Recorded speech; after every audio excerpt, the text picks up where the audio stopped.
Hello, welcome to SwitchedOn Gaming. Paul speaking. Welcome to look at a brand new game on the Nintendo Switch. This comes out today, which is the 25th of January. This is Reverie Knights Tactics.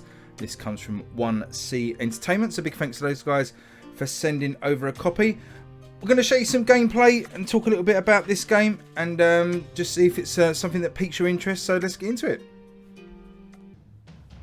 Still quite early on in the game here. This is the beginnings of the story. This is the camp that you unlock after the sort of prologue to the game. So this is kind of where you come back to, and you've got various tents here.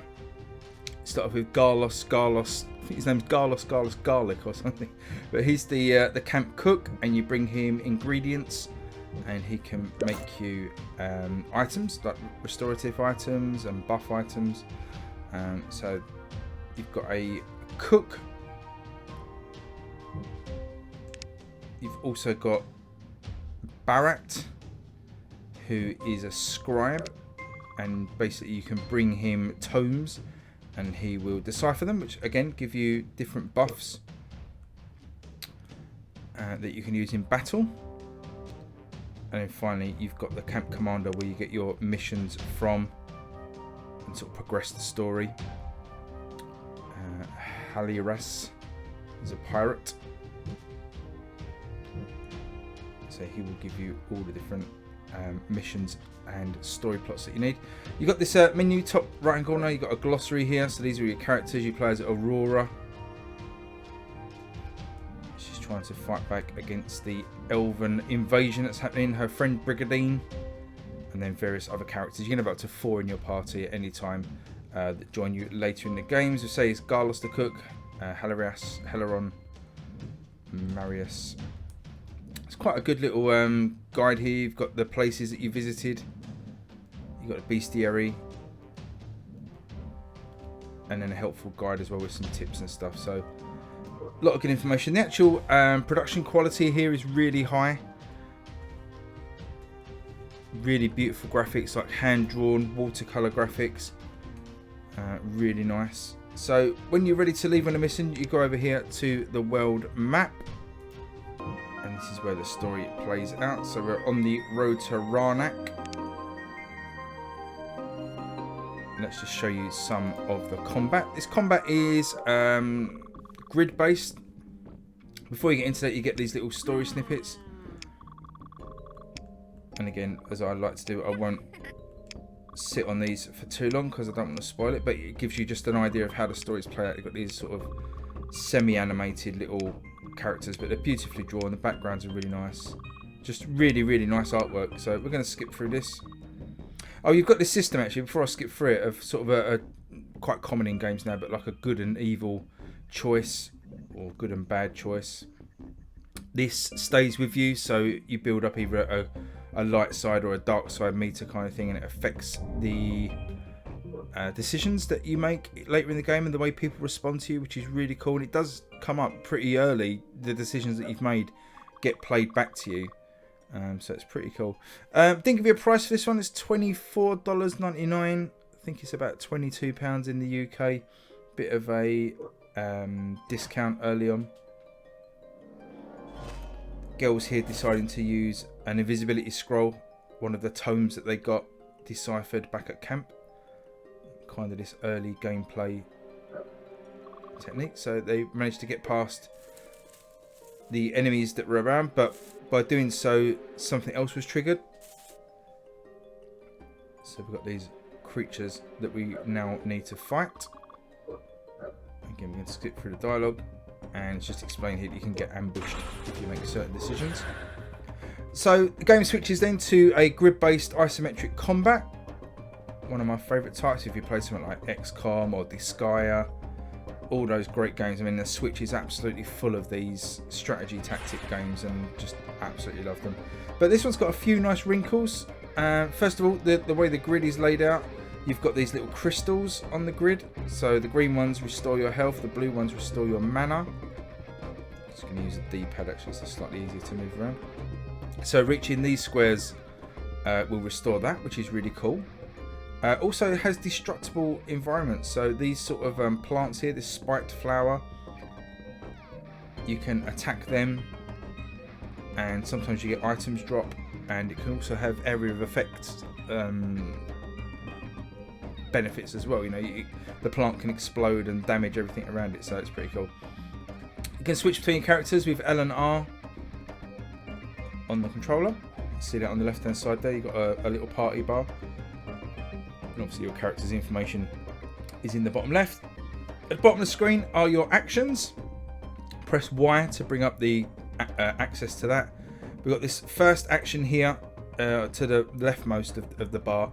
This is your basic action. This costs no mana to use, but it does cost you 2 action points. You can see in the left hand side next to my character's portrait, Aurora, she's got 2 action points, the 2 diamond shapes, and that's how many action points you start with. You can get that increased by various effects later on in the game, but you can see here how much each of these actions cost. Most of them cost 2 action points. Moving there costs 1, using an item costs 1, but most of them will cost 2. So to do a basic attack here, the Greater Ice Band will cost you 2 action points but no mana points. And again, you can see on the left hand side the mana bar there, the blue bar under your health. So I've got 23 mana points to use. There's also pushbacks in this game as well. Some attacks will push the enemies back, and you can stack that, so you can push an enemy back into another enemy to get a bit of a bonus, or you can push an enemy into an environmental item to destroy it and the enemy. So you've got quite a good amount of choice in terms of tactics here, which I really enjoy. So first thing we're probably going to want to do is, I would say, probably move closer to an enemy. I'm liking this one up here in the top right hand corner, pushing it into that plant and getting a benefit. So the blue squares are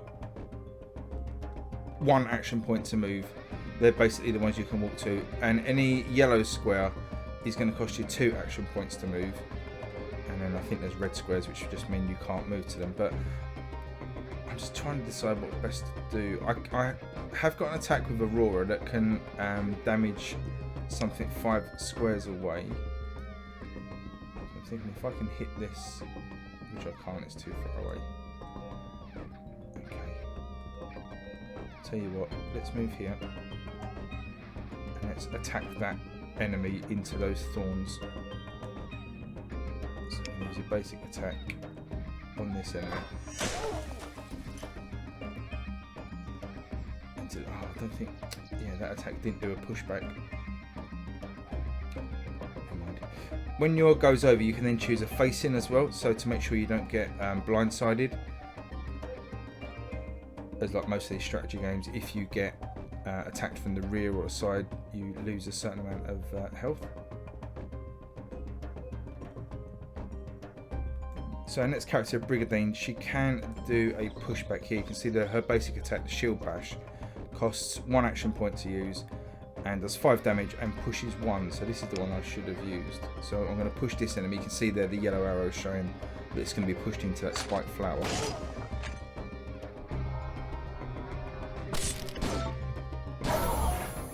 Spiked flower then explodes and damages things around it. So that was a really good attack. You can see the top right hand corner, we've got these like little achievements to get. So on this level, it's defeat an enemy with an obstacle, which we've done, and collect an item from an obstacle, which we've also done. One of the items went flying out of the tree and landed at Aurora.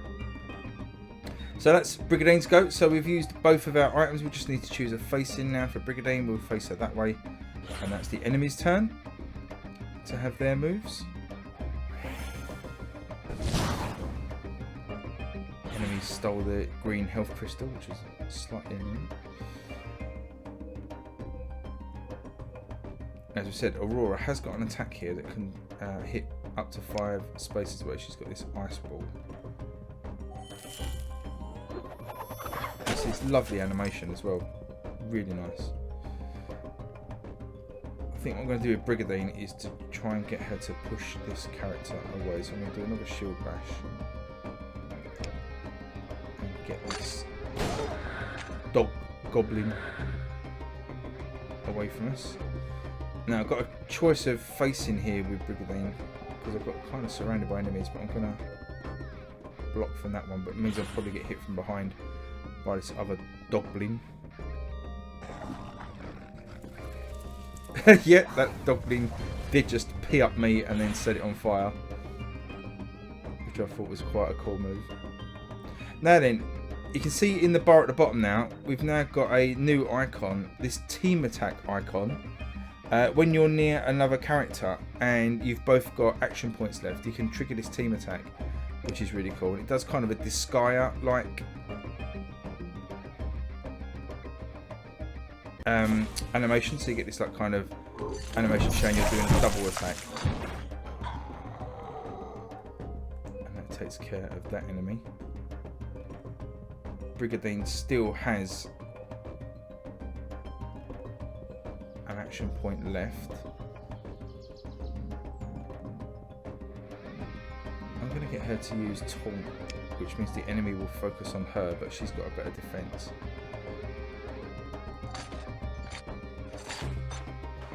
So she's using a taunt. I'll have her facing at home. Then the enemy will be so focused on Brigadine, I can hit the dogbling from the side. We have got another team attack here. Let's do that again. Well, last time. Press the wrong button. Basically, I switched from the team attack to a basic attack. But anyway, there we go. So we've got 3 stars or 3 diamonds for completing that objective. You can retry the battle if you want. We're going to continue. Just confirms that you won't be able to replay that battle. You get XP and you get this basically a currency called Cogni, and you use that to unlock the tomes that you can get,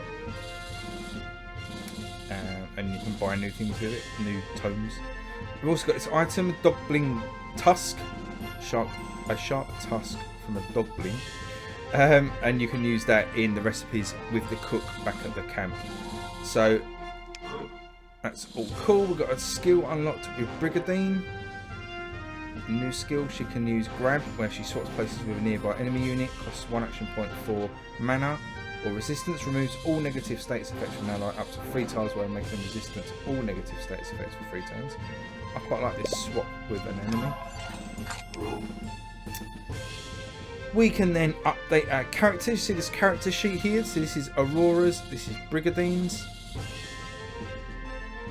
We've got these skill points that we can put in. So we're giving her some might. And then Aurora, we're going to give her defense. We're going to make her like a tank. So we're going to start buffing up her defense because of the shield that she's got. You can see here also the equipment tab.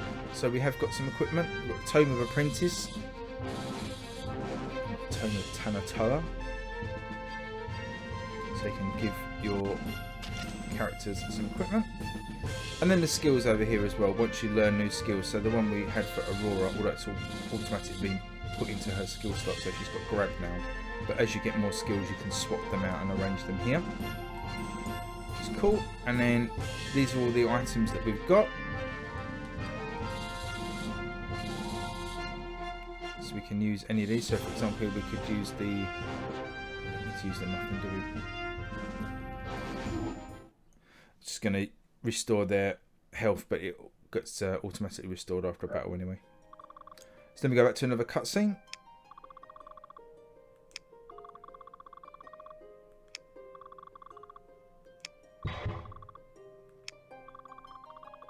So basically what's happening in the early days is you're sort of going out and exploring this world that you've landed on, and on the way you kind of get jumped by enemies and stuff. So that's what's causing these early battles, but there is a kind of overarching mission to get to the end of it, and that's the next one now. Just before I wrap this one up, we looked at the glossary earlier, the top right hand corner. If you press up on the D-pad, you can get back to this character sheets and make changes there if you need to, use items if you need to.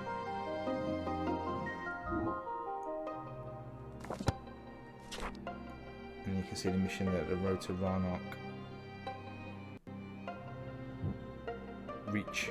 I can never say these names because they've got such weird fantasy names, but Myravala Forest, we'll call it that. But that's the next mission that we've got, the next step in the mission, which will probably wrap up the early game. But there you go. I hope that's a nice early look at Reverie Knights Tactics. It's as I say, it's a really nice game. I think again, it's one of these games that's a really good price. You know, low 20s for a big strategy tactics game. Beautiful graphics and production. There is a physical copy as well, I believe. So keep an eye out for that if you're a physical collector, and you can also pick up games a little bit cheaper physically, can't you? So keep an eye out for that. But this gets a big thumbs up for me. As I say, I'm a big sort of grid-based tactics fan. As I said earlier, XCOM, Disgaea, those sort of games, absolutely love them. So I'm going to be ploughing the hours into this. If you've got any questions that you want to ask about the early game, please do. Thumbs up if you enjoyed the overview, and leave me a comment, as I say, and subscribe if you're new. Be most appreciated. But until then, I will see you all next time. Thanks for watching, and bye bye.